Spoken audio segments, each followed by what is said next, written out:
जय हिंद दोस्तों, आप सभी का एक बार फिर से स्वागत है आपके अपने channel the universe study point पे। तो आज की क्लास में हम लोग शुरू करने वाले हैं क्लास 6 का साइंस सब्जेक्ट, जो नया वाला एनसीईआरटी आया है जिज्ञासा नाम से। उस जिज्ञासा वाले नाम से जो एनसीईआरटी आया है साइंस सब्जेक्ट का, उसी को हम लोग आज शुरुआत करने वाले हैं। ध्यान से देखिएगा कि क्लास 6 का न्यू एनसीईआरटी 2026 में जो लॉन्च हुआ है एनसीईआरटी द्वारा, उसी को हम लोग पढ़ने वाले हैं, जिसका पाठ्यक्रम होगा साइंस सब्जेक्ट का। देखिएगा यहाँ पाठ्यक्रम होगा, पहला चैप्टर यहाँ देखिएगा, विज्ञान का अनूठा संसार। ये पहला चैप्टर है, ठीक है। सेकंड चैप्टर देखते हैं क्या है। सेकंड चैप्टर है सजीव जगत में विविधता, ये दूसरा अध्याय है। तीसरा अध्याय देखिएगा, उचित आहार स्वस्थ शरीर का आधार, ये तीसरा चैप्टर है। चौथा चैप्टर देखिएगा, चुंबकों को जाने, चुंबक के बारे में पढ़ेंगे इस चैप्टर में। अगला चैप्टर है लंबाई एवं गति का नियम, पांचवा चैप्टर। और छठवां चैप्टर है हमारे आसपास की सामग्री। ये 6 चैप्टर हो गए। चैप्टर नंबर 7 होगा ताप और उसका मापन। चैप्टर नंबर 8 देखिएगा, जल की विविध अवस्थाओं की यात्रा। चैप्टर नंबर 9 होगा दैनिक जीवन में पृथक्करण विधियां। चैप्टर नंबर 10 है सजीव विशेषताओं का अन्वेषण। और चैप्टर नंबर 11 होगा प्रकृति की अमूल्य संपदा। और लास्ट चैप्टर, चैप्टर नंबर 12 होगा पृथ्वी से परे या पृथ्वी से हटके। ठीक है, तो ये टोटल 12 चैप्टर है क्लास 6 के साइंस सब्जेक्ट में, नए वाले एनसीईआरटी में। तो एक एक चैप्टर करके हम लोग पढ़ेंगे, ठीक है। तो पहला चैप्टर चलिए देखते हैं कौन सा है। देखिएगा, पहला चैप्टर है विज्ञान का अनूठा संसार, ठीक है। इसमें लाइन बाय लाइन करके हम लोग एनसीईआरटी को पढ़ेंगे। देखिएगा यहाँ कि मनुष्य सदैव अपने आसपास के परिवेश के विषय में जानने के लिए उत्सुक रहता है। देखिए, मानव एक उत्सुक प्राणी है, ठीक है। और मानव ही एक ऐसा जीव है जो सोचने समझने की क्षमता रखता है, ठीक है। तो वह एक उत्सुक प्राणी है और हमेशा ही कुछ न कुछ सोचते रहता है, सीखते रहता है। यहां देखिएगा, बचपन से ही हम अपने आसपास के क्षेत्र के बारे में खोजने लगते हैं और प्रश्न पूछने लगते हैं। तो प्रश्न पूछना तो नेचर है मानव का। ये छोटे छोटे जो बच्चे होते हैं वो पूछते रहते हैं कि ये क्या है, वो क्या है। बच्चे बार बार प्रश्न पूछते रहते हैं, ठीक है। देखिएगा, विद्यालय के प्रारंभिक स्तर में पढ़ते हुए क्या अपने आसपास के परिवेश के विषय में पता लगाकर और खोज कर आनंदित हुए हैं। और जब पता चलता है आंसर तो बड़ा ही मजा आता है। मध्य स्तर में भी हम अपने आसपास के इस सुंदर विश्व को जानने और समझने की रोचक यात्रा की ओर अग्रसर होते रहेंगे। और इसके लिए हमारे पास एक नया विषय है और वो है विज्ञान, ठीक है। क्लास 6 में हम लोग विज्ञान चैप्टर पढ़ने वाले हैं, ठीक है। विज्ञान विषय ही पढ़ने वाले हैं, ठीक है। विज्ञान के इस अद्भुत संसार में आपका हार्दिक स्वागत है, ठीक है। ये चैप्टर नंबर 1 जो है विज्ञान का अनूठा संसार, उसके पहले पैराग्राफ में लिखा हुआ है, ठीक है। नेक्स्ट आगे बढ़ते हैं, देखते हैं क्या है। विज्ञान देखने, सोचने, समझने और कार्य करने का एक सशक्त माध्यम है जो विश्व के रहस्यों की परतों को खोलता है, ठीक है। देखिएगा यहाँ कि यह एक रोमांचक सामूहिक कार्य की तरह है, जहां हम प्रश्न पूछते हैं, प्रकृति के विभिन्न आयाम खोजते हैं और यह समझने का प्रयास करते हैं कि ये सब आखिर होता कैसे है। ये सब जानने के लिए सबसे महत्वपूर्ण है जिज्ञासा, और जिज्ञासा हर मनुष्य के अंदर होती है। और इसी जिज्ञासा से इस पुस्तक के शीर्षक का नाम भी आया हुआ है। अभी हम लोगों ने देखा, जो साइंस का किताब है वो जिज्ञासा नाम से आया है और अंग्रेजी में क्यूरियोसिटी के नाम से आया हुआ है, ठीक है। तो नेक्स्ट देखते हैं। ये देखिएगा, ये पर्वतीय क्षेत्र का ये बढ़िया सा चित्र है। यहां देखिएगा क्या लिख रहा है कि अध्ययन चाहे रेत के छोटे छोटे कणों का हो या बड़े बड़े पर्वतों का, एक घास के तिनके का हो या किसी विस्तृत जंगल का, यह हमें सदा ही नित नई खोजों के लिए प्रेरित एवं उत्साहित करता है। ठीक है। क्या आपने कभी रात के आकाश में चमकते तारों को ध्यान से देखा और ये सोचा कि ये तारे चमकते क्यों हैं? किसी फूल को खिलते देखा, अब विस्मित हुए हैं कि उसे कैसे पता चलता है कि कब खिलना है। ठीक है। विज्ञान एक अद्भुत दुनिया है। जैसे जैसे हम लोग विज्ञान में और डीप में समझते जाएंगे, मजा आते चला जाएगा। देखिएगा, ये सब विज्ञान द्वारा उजागर होने वाले अनेक रहस्यों के कुछ उदाहरण मात्र है। एक उदाहरण देखा हम लोगों ने कि रात में चमकते हुए तारों को जब हम लोग देखते हैं तो बड़ा ही अद्भुत नजारा होता है। उसके अलावा देखिए, फूल खिलते हैं तो उसको कैसे पता है कि कब खिलना है? ये विज्ञान है। ठीक है, इसको समझेंगे। विज्ञान के बारे में सबसे रोचक बात यह है कि ये सर्वत्र है, यानी कि विज्ञान हर जगह है। Science is everywhere. साइंस हर जगह होता है। ठीक है। महासागर की गहराइयों से लेकर, ध्यान से देखिएगा, महासागरों की गहराइयों से लेकर अंतरिक्ष की व्यापकता तक और रसोई में रहे व्यंजनों से लेकर, यानी कि हमारे रसोई घर में, किचन में जो भोजन बनता है, वहां से लेकर खेल के मैदान तक, ये सब कुछ क्या है? साइंस है। तो देखिएगा, सबसे महत्वपूर्ण खोज ऐसे ही अकल्पनीय स्थानों में हुए हैं। ठीक है। साइंस हर जगह है तो साइंस की खोज कहीं भी हो सकती है। देखिएगा, यहां ये यहां देख सकते हैं, ये समुद्र के भीतर का दृश्य है। यहां देखिए किस प्रकार से ये फिश तैर रही है और ये अन्य पौधे और जंतु दिख रहे होंगे। यहाँ जल के अंदर का दृश्य है। ठीक है। और ये दिख सकता है आप लोगों को मंदाकिनी आकाशगंगा। सबको पता होगा कि हम लोग जिस गैलेक्सी में रहते हैं उसका नाम मंदाकिनी है। ठीक है। जिस गैलेक्सी में हम लोग रहते हैं उसका नाम मंदाकिनी है, याद रखिएगा। इंपॉर्टेंट क्वेश्चन है, पूछता है परीक्षा में। नेक्स्ट देखते हैं यहां कि विज्ञान एक लगातार और अनंतिम निरस्तर या निस्तर चलने जैसा है। हमारे राष्ट्र की नई प्रगति, नई खोज, इस प्रगति का एक और दूसरा मोड़ होती है। और आपको पता है कि जैसे तो इस धरती की सतह असलियत है, इसके कोई सीमा नहीं है। हम क्या, याद रखिएगा, हम क्या क्या खोज सकते हैं, क्योंकि ज्ञान का हर नया भाग नए प्रश्नों तथा खोजों की ओर ले जाता है। हम कभी कभी देखते हैं कि हम पहली बार एक टुकड़ा गलत स्थान पर जोड़ दिया गया है और उसे हटा दें तो दूसरा स्थान पर ले जाने की आवश्यकताएं ही नई खोजें प्रारंभ विश्व के बारे में हमारी समझ बढ़ाती है। ठीक है। ये थोड़ा क्लिष्ट भाषा में लिखा हुआ है। ठीक है। अभी ये तो इंट्रोडक्शन चल रहा है। पहला जो चैप्टर है वो साइंस सब्जेक्ट का, ये जो क्लास 6 का इंट्रोडक्शन दिया हुआ है। इसमें बहुत कुछ समझने की जरूरत नहीं है, फिर भी आप लोग बहुत कुछ समझ में आ रहा होगा। ठीक है। आगे बढ़ते हैं और देखते हैं कि आप जैसे जैसे यह पुस्तक पढ़ेंगे आपके सामने अनेक रोचक विचार आएंगे। जैसे जैसे हम लोग किताब को पढ़ते जाएंगे वैसे वैसे अनेक रोचक विचार आएंगे। आप कई नए प्रयोग करेंगे जो आपको विचार करने के लिए प्रेरित करेंगे और आप यह भी जानेंगे कि हमारे दैनिक जीवन में ये सब कैसे उपयोगी हो सकते हैं। अनुमान लगाइए कि जब हम नई नई खोज करेंगे तो क्या होगा, तब हमें यह समझ आने लगेगा कि ये सभी विचार एक दूसरे से जुड़े हुए हैं। ठीक है। आगे बढ़ते हैं।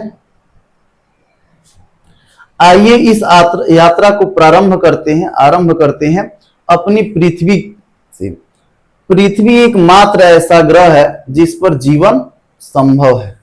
ये वाला लाइन एकदम याद रखना है। ठीक है। ये कई बार परीक्षा में पूछा हुआ है कि कौन सा ऐसा ग्रह है जहां पर जीवन संभव है, तो याद रखिएगा पृथ्वी ही एकमात्र ऐसा ग्रह है जहां पर जीवन संभव है। अन्य किसी ग्रह पर अभी तक जीवन संभव नहीं है या इसका खोज अभी तक नहीं हुआ है।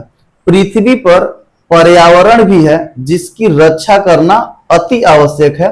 पृथ्वी पर जीवन की एक अद्भुत विविधता है।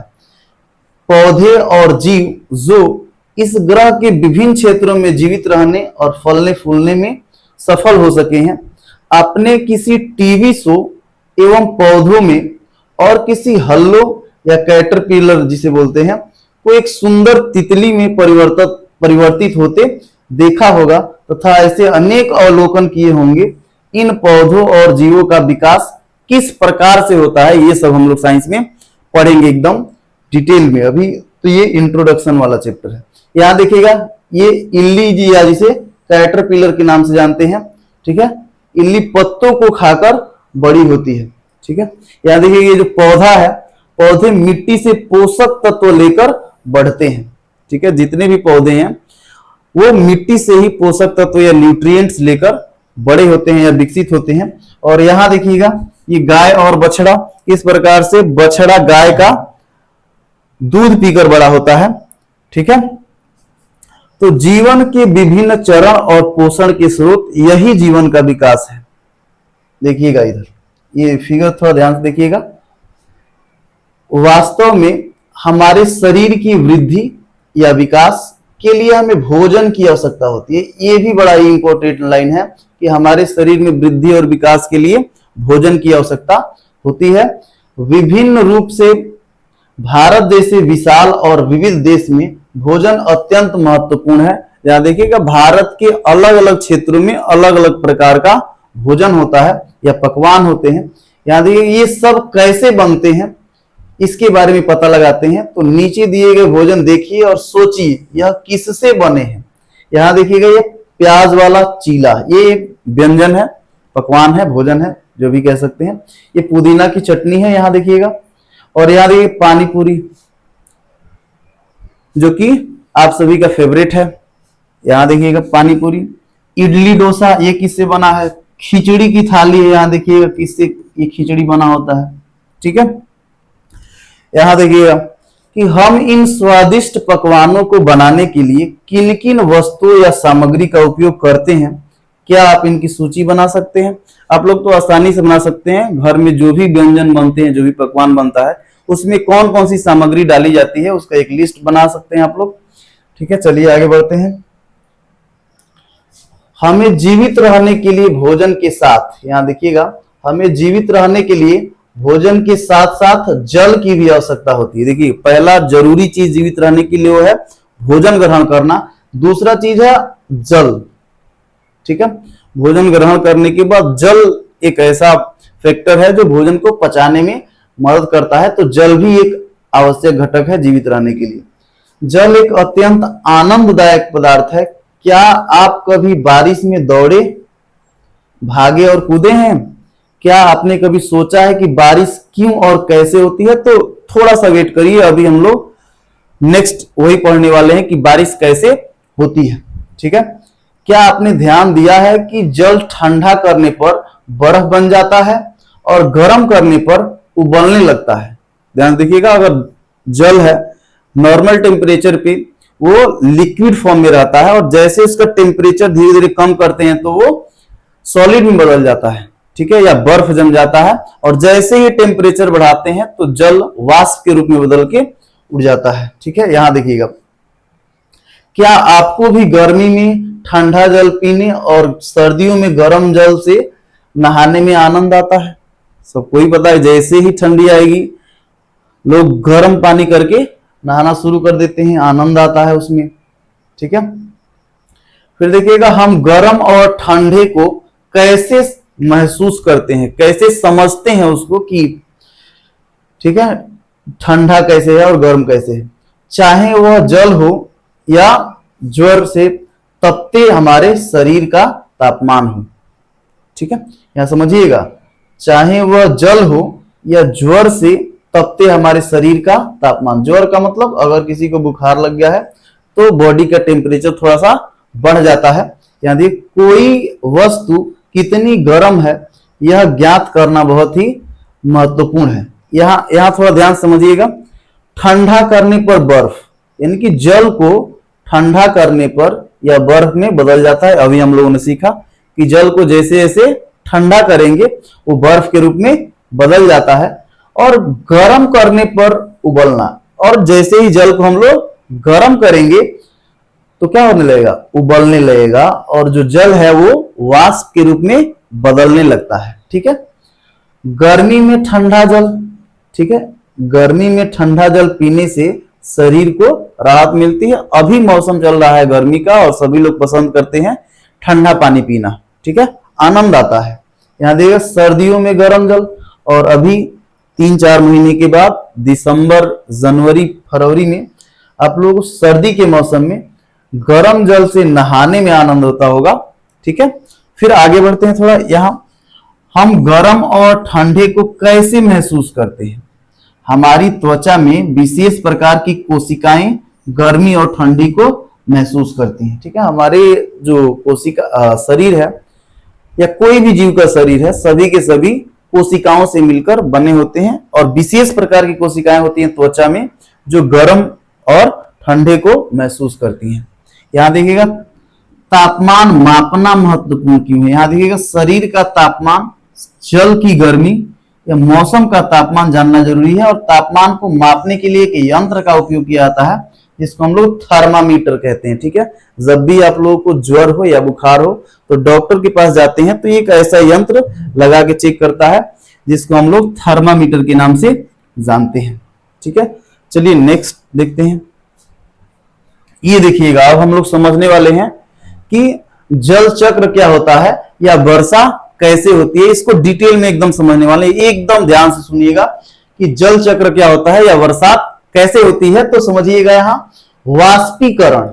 ठीक है, दुनिया में जितना भी जल है, सागरों में, महासागरों में, नदियों में, नालों में, झीलों में, कहीं भी जितना भी जल है, सूर्य की रोशनी जब पड़ती है उस पे तो टेम्परेचर धीरे धीरे बढ़ता है, और टेम्परेचर बढ़ने के कारण जल वाष्प के रूप में यानी कि वेपर के रूप में बदलने लगता है। यहां पर देखिएगा ये महासागरों का जल है, ये वेपर के रूप में बदल जाता है, और वेपर हल्का होने के कारण, ध्यान से सुनिएगा, वेपर या जलवाष्प हल्का होने के कारण क्या होगा, ऊपर जाएगा। कोई भी वस्तु अगर हल्की हो तो हल्का होने के बाद कहां जाती है, ऊपर जाती है। वैसे ही जो जलवाष्प है वह एक गैस है, और हल्की होने के कारण वहां कहा जाएगी, ऊपर जाएगी। एक बात और इसमें याद रखना है कि जैसे जैसे हम लोग पृथ्वी की सतह से ऊपर की ओर जाते हैं तो टेम्परेचर लगातार डिक्रीज करता है, घटता है। ठीक है, और टेम्परेचर घटने के कारण ये जो जलवाष्प है या वेपर है वह अब क्या होगा, यहां देखिएगा संघनन करेगा। ध्यान सुनिए, पहली प्रक्रिया क्या है, वाष्पीकरण, यानी कि जल का जलवाष्प के रूप में बदल के ऊपर जाना क्या है, वाष्पीकरण है। और वाष्पीकरण होने के बाद देखिएगा टेम्परेचर कम होने के कारण ऊपर जो वाष्प के कण है या गैस के कण है, जलवाष्प के कण है, वो सब संघनन करेंगे। ठीक है, और संघनन करके जल की बूंदों का निर्माण करेंगे। यहां देखिएगा कि जलवाष्प ऊपर जाकर ठंडी हवा में संघनित होकर बादलों का रूप ले लेते हैं। ठीक है, अब देखिएगा तीसरा प्रोसेस क्या है, वर्षण या वर्षा, अंग्रेजी में प्रेसिपिटेशन कहा जाता है, कि जब बादल भारी हो जाते हैं तो जल बूंदों के रूप में वर्षा, हिम, ओले आदि के रूप में पृथ्वी पर गिरते हैं, जिसको बरसात होना कहते हैं या प्रेसिपिटेशन कहते हैं। यहां देखिएगा बरसात होगा, और जो जल है फिर से वहीं नदियों, नालों, झीलों, समुद्रों में चला जाएगा, और फिर देखिएगा फिर वाष्पीकरण की प्रक्रिया से ऊपर जाएगा, फिर संघनन की प्रक्रिया से बादलों का निर्माण होगा, और फिर प्रेसिपिटेशन यानी बरसात होगा। यानी देखिए कैसे गोल गोल घूम रहा है चक्र के रूप में। इसे हम लोग जल चक्र या वाटर साइकिल के नाम से जानते हैं। 3 प्रोसेस याद रखना है, एक तो वाष्पीकरण जिसमें जल वाष्प के रूप में बदल के ऊपर जाता है, दूसरी प्रक्रिया संघनन जिसमें जलवाष्प संघनित होकर जल की बूंदों या बादलों का निर्माण करता है, और तीसरी प्रोसेस है वर्षा या वर्षण जिसमें बादल बरसते हैं। ठीक है, और पानी फिर कहां, जल कहां चला जाता है, नदियों, नालों, समुद्रों में। फिर वही प्रक्रिया लगातार होती रहती है जिसको हम लोग जल चक्र या वाटर साइकिल के नाम से जानते हैं। चलिए नेक्स्ट देखते हैं। यहां देखिएगा कि हमारे आसपास अनेक प्रकार की नदियां हैं। जिनका जल हम पीते हैं, सही बात है, ठीक है। हमारे आसपास अनेक नदियां हैं जिसका जल हम पीते हैं। पशु भी प्यासे हैं। फसलों के पोषण, रसोई संबंधी में मिलने वाला स्वाद जीवन को अनेक रूपों वाला बनाता है। हमारे मन यहां पर थोड़ा सा मिस्टेक है, यहां देखिएगा, हमें नींद का चलना, हमें नींद में चलना, यहां देखिएगा मिस्टेक है, हमें नींद में चलना और चलने फिरने का कार्य, ये सब मिलकर हमें जीवन देते हैं। हम ये विभिन्न रूपों में बनी है। ये वाला लाइन भी मिस्टेकन है, उसको छोड़िएगा। विभिन्न पहलुओं को महसूस करते हैं और कैसे करते हैं, ठीक है। ये थोड़ा सा लाइन ये मिस्टेकन है, इन सबको छोड़ दीजिएगा, ये वाला लाइन याद रखिएगा, ठीक है। यहां इसे समझिएगा, समझ में आएगा। पीने के लिए, जल पीने से हमारा शरीर स्वस्थ रहता है और हमें ऊर्जा मिलती है। यहां देखिए पशुओं के लिए कि पशु भी जल पीकर प्यास बुझाते हैं और स्वस्थ रहते हैं। फसलों के पोषण के लिए भी जल जरूरी है। फसलें जल से पोषण प्राप्त करती हैं जिससे हमें भोजन मिलता है, यानी कि जो भी फसलें हैं उससे हमें भोजन मिलता है। रसोई के संबंध में यहां देखिएगा कि रसोई में भोजन बनाने, पकाने और सफाई के लिए जल की आवश्यकता पड़ती है, यानी कि जल का उपयोग देख रहे हैं। यहाँ पर देखिएगा मेन हेडिंग क्या है, जल के विभिन्न उपयोग। तो पहला उपयोग हम लोगों ने देखा पीने के लिए, पशुओं के लिए, फसलों के पोषण के लिए, रसोई संबंधी कार्यों के लिए, और यहां देखिएगा स्वाद के लिए कि जल भोजन का स्वाद बढ़ाता है और स्वादिष्ट बनाता है, ठीक है। और क्या उपयोग हो सकता है जल का, यहां देखिएगा जीवन के अनेक रूपों के लिए जरूरी है। जैसे यहां देखिएगा जल से जीवन के अनेक रूप पनपते हैं, जैसे पौधे हो गए, जीव जंतु हो गए, मछलियां हो गई, ये सब जल में ही पनपते हैं। यहां देखिएगा, यहां जो मिस्टेक हुआ है यहां पर देखो नहाने के लिए, ठीक है, नहाने के लिए भी हम लोग जल का उपयोग करते हैं। यहां देखिएगा जल में खेलना, तैरना, मनोरंजन करना, ये सब संभव होता है। नींद के लिए, यहां देखिए पर्याप्त जल पीने से हमारा शरीर तरोताजा रहता है और अच्छी नींद आती है, ठीक है। तो यहां पर जो मिस्टेक हुआ है यहां पर देखिएगा, तो यहां होगा नहाने के लिए, और यहां जो मिस्टेक हुआ है इसको बोलेंगे अच्छी नींद के लिए, ठीक है। अगला देखिएगा चलने फिरने के लिए, हमारी ऊर्जा, ताकत और सहन शक्ति जल से ही बनी रहती है। नेक्स्ट देखिएगा जीवन देने के लिए, जल के बिना जीवन की कल्पना भी नहीं की जा सकती है। जल हमारे जीवन का आधार है, इसका सम्मान करें, संरक्षण करें और समझदारी से इसका उपयोग करें। नहीं कि जल एक महत्वपूर्ण संसाधन है जिसका उपयोग हम लोग सावधानी पूर्वक करना चाहिए, ठीक है। चलिए नेक्स्ट बढ़ते हैं, देखते हैं कि आकाश में तारे क्यों दिखाई देते हैं। रात के समय जब सूर्य की रोशनी धरती के जिस भाग पर नहीं पड़ती है वह भाग अंधकारमय हो जाता है, और तब हम आकाश में असंख्य तारों को चमकते हुए देखते हैं। यानी कि रात के समय तारे आकाश में दिखाई देते हैं, यानी कि रात का समय जब बादल ना हो, साफ सुथरा आकाश हो, तो हम लोग देखेंगे तो रात के समय तारे दिखाई देते हैं। तारों के बारे में कुछ रोचक बातें हैं जिसको हम लोग ध्यान रख सकते हैं कि तारे स्वयं प्रकाश देते हैं। पहली बात, तारों के बारे में क्या याद रखना है कि तारे स्वयं प्रकाश देते हैं। दूसरा चीज, वे बहुत दूर होते हैं इसीलिए छोटे दिखाई देते हैं। दूसरी बात तारों के बारे में, तारे बहुत दूर होते हैं इसीलिए छोटे आकार के दिखाई देते हैं। तीसरी बात क्या याद रखेंगे कि रात में आकाश साफ होने पर अधिक तारे दिखाई देते हैं, ठीक है। तारों के समूह को नक्षत्र कहते हैं, ये बात भी याद रखना है कि तारों के समूह को हम लोग नक्षत्र कहते हैं। पांचवा क्या पॉइंट हम लोग को याद रखना है, देखिएगा कि कुछ तारे टिमटिमाते हैं क्योंकि उनकी रोशनी पृथ्वी के वायुमंडल से होकर आती है, ठीक है। ये कुछ बातें तारों के बारे में याद रखेंगे। यहां देखिए क्वेश्चन है, क्या आप जानते हैं, क्या जानते हैं, तारे सूरज जैसे ही विशाल गर्म गैस के गोले होते हैं जो बहुत दूर होते हैं, ठीक है। यह भी याद रखना है कि हमारा जो सूर्य है वह भी एक तारा है, यानी कि तारे वही होते हैं जिनके पास खुद का प्रकाश है, वही तारे कहलाते हैं। यहां देखिएगा आकाश को देखो, प्रश्न पूछो, विज्ञान को समझो, यही है जिज्ञासु बनने की पहली सीढ़ी। ठीक है, तो रात के समय आकाश में देखें और कई क्वेश्चन करें और उसका जवाब ढूंढने का प्रयास करें। चलिए देखते हैं कि इस पुस्तक की यात्रा में हम जैसे जैसे आगे बढ़ेंगे वैसे वैसे इस पृथ्वी पर विद्यमान प्रत्येक वस्तु के बारे में प्रश्नों की एक अंतहीन सी सूची बनती जाएगी, किंतु प्रश्नों की यह सीमा केवल पृथ्वी के लिए ही क्यों हो, हम उससे परे सूर्य, चंद्रमा, आकाश में चमकने वाले लाखों तारों पर भी प्रश्न पूछ सकते हैं। ठीक है, यहां देखिए यहाँ पर लिखा हुआ भी है कि हम स्वयं अपने प्रश्नों के उत्तर ढूंढने का प्रयास कैसे कर सकते हैं, यानी किस प्रकार से हम लोग वैज्ञानिक बुद्धि का विकास कर सकते हैं। यहां पे देखिएगा कि चाहे आपको किसी पत्ती की संरचना के बारे में जानना हो, यह कि वस्तुएं कैसे गति करती है, या यह कि मूंगफली के छिलके को कैसे अलग करते हैं,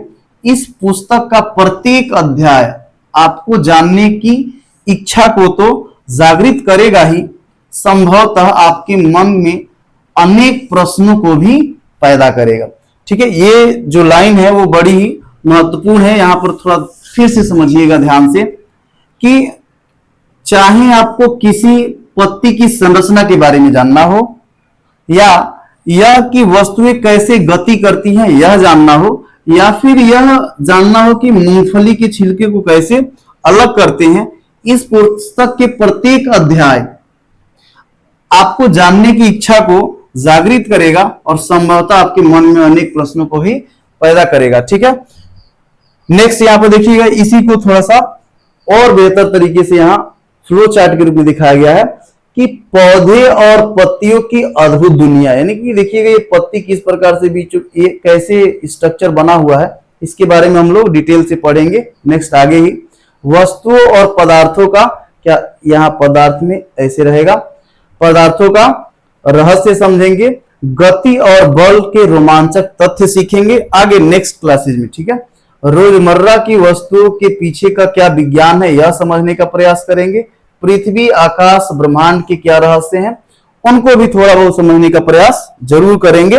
आपके मन में अनेक प्रश्नों के उत्तर या प्रश्न आते होंगे जिसका उत्तर ढूंढने का आप प्रयास करते होंगे, और ये जरूरी है, करते रहना चाहिए। प्रश्न पूछें, खोजें, सोचें और समझें, यही है ज्ञान समझदार बनने की पहली सीढ़ी। आगे बढ़ते हैं, देखते हैं यहां देखिए कैसे वैज्ञानिक बुद्धि का विकास होगा। अनुमान से विज्ञान की खोज हेडिंग है, या देखिए तब आप इस अनुमान का परीक्षण कलम खोलकर और स्याही जांच कर करेंगे। कैसे देखिएगा, यदि वह खाली है तो आप जान जाएंगे कि आपका अनुमान सही था, परंतु मान लीजिए कि आप देखते हैं कि स्याही समाप्त नहीं हुई है, तब आप क्या करेंगे, आप एक और अनुमान लगाएंगे कि संभवतः स्याही सूख गई होगी। इसकी जांच करने के लिए कि यह अनुमान सही है या नहीं, आप कुछ और करने का प्रयास करेंगे। वास्तव में विज्ञान ऐसे ही कार्य करता है, आपके यह जानने का प्रयास कि आपकी कलम ने लिखना क्यों बंद कर दिया वैज्ञानिक विधि का एक उदाहरण है। अब ध्यान से इसको समझिएगा, अभी तो हम लोग पढ़ा इसको, अब ध्यान समझते हैं। जैसे मान लीजिए कि हम लोग लिख रहे हैं, लिखते समय पेन चलना बंद कर दे, ठीक है, कुछ भी लिख रहे हैं और पेन लिखना क्या कर दे, बंद कर दे, तो हम लोग अनुमान लगाएंगे कि शायद स्याही खत्म हो गया इसलिए नहीं चल रहा है। फिर पेन को खोलेंगे, देखेंगे, स्याही दिखेगा तो लगेगा कि अरे इसमें स्याही है, फिर क्यों नहीं चल रहा है। फिर दूसरा अनुमान लगाएंगे कि हो सकता है कि पेन की जो स्याही है वो सूख गई हो इसलिए नहीं चल रहा है, क्योंकि कई बार स्याही सूख जाता है तो पेन नहीं चलता है। ऐसे ही हम लोग क्या करेंगे, अनुमान लगाएंगे। कोई भी चीज है उसके पीछे क्या लगाएंगे, अनुमान लगाएंगे, फिर उसको चेक करेंगे कि क्या सही अनुमान था या नहीं, और ऐसे ही करके आगे बढ़ेंगे। इसी प्रकार विज्ञान में भी होता है कि ध्यान से किसी चीज को देखें, अनुमान लगाएं, परीक्षण करें कि वह सही बात है या सही अनुमान लगाया कि नहीं, फिर परिणाम को समझें, ज्ञान प्राप्त करें। ठीक है, ये प्रक्रिया है कि प्रश्न को पूछें, जांच करें, समझें, ज्ञान प्राप्त करें। यही है विज्ञान की दिशा। यानी कुल मिलाकर कोई भी समस्या हो रही है तो उसके समस्या के पीछे का कारण को समझें, ठीक है, या अनुमान लगाने का प्रयास करें, फिर उसके जवाब को ढूंढने का प्रयास करें। यही विज्ञान है। नेक्स्ट चलिए आगे बढ़ते हैं।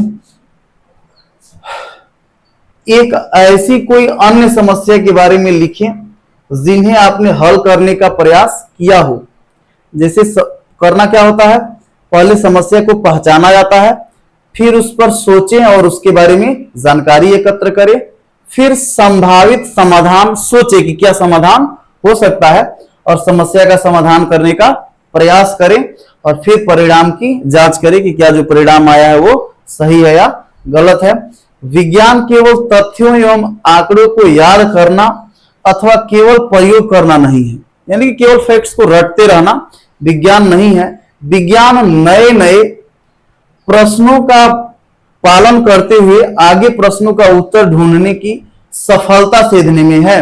वैसे वैसे हम विज्ञान का अनुपालन कर सकते हैं। अभी हम लोग प्रश्न पूछें, सोचे समझे, उसका समाधान निकालें, परिणाम खोजें, यही क्या है, साइंस है।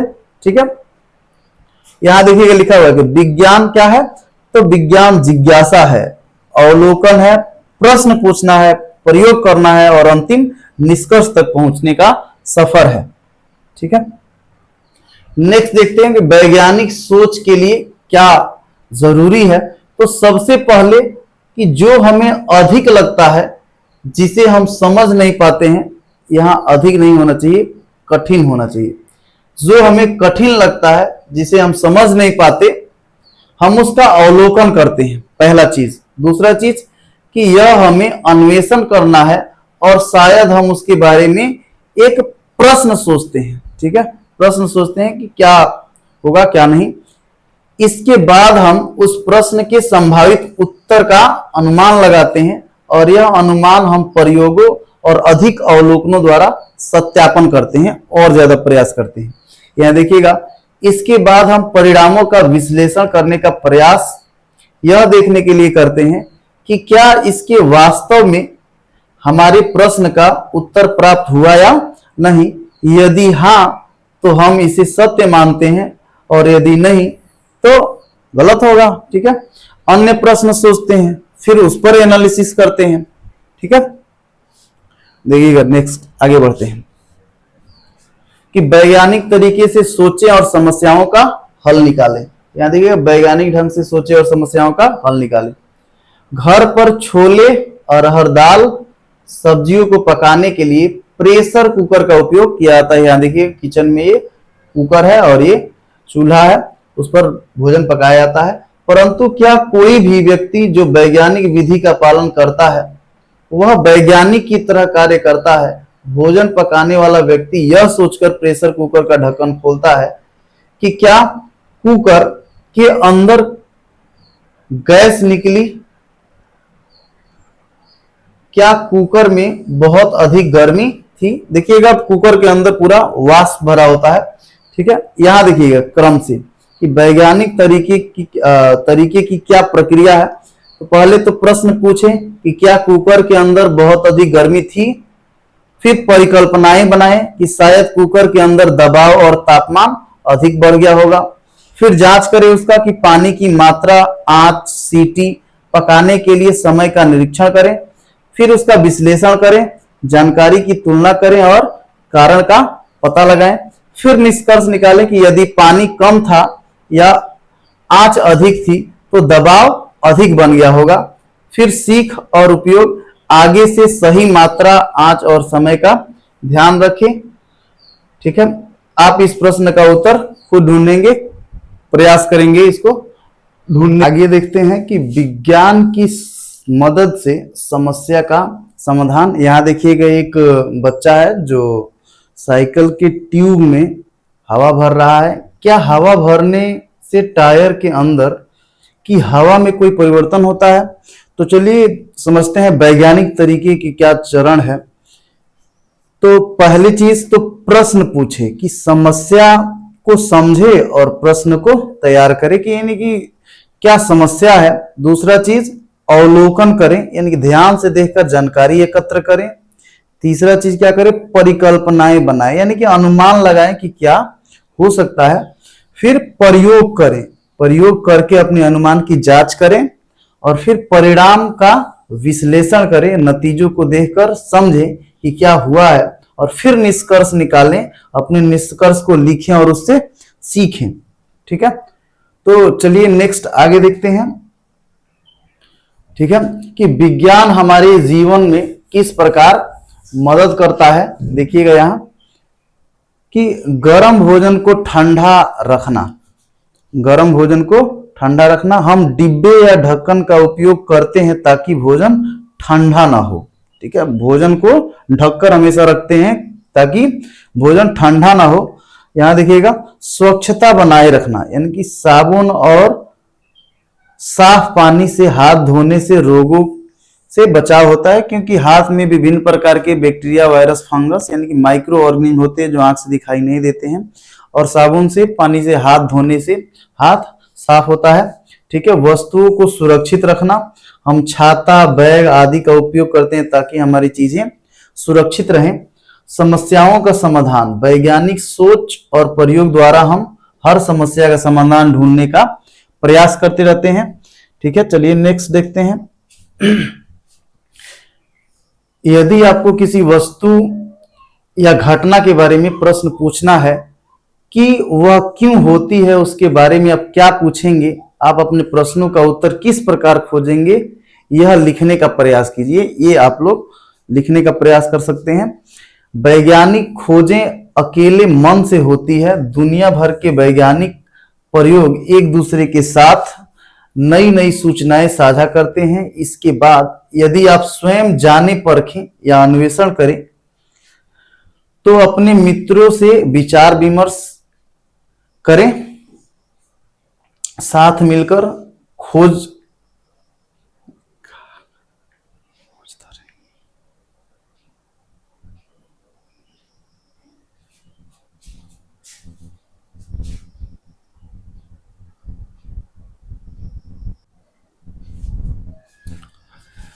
आइए निरीक्षण करें और सीखें।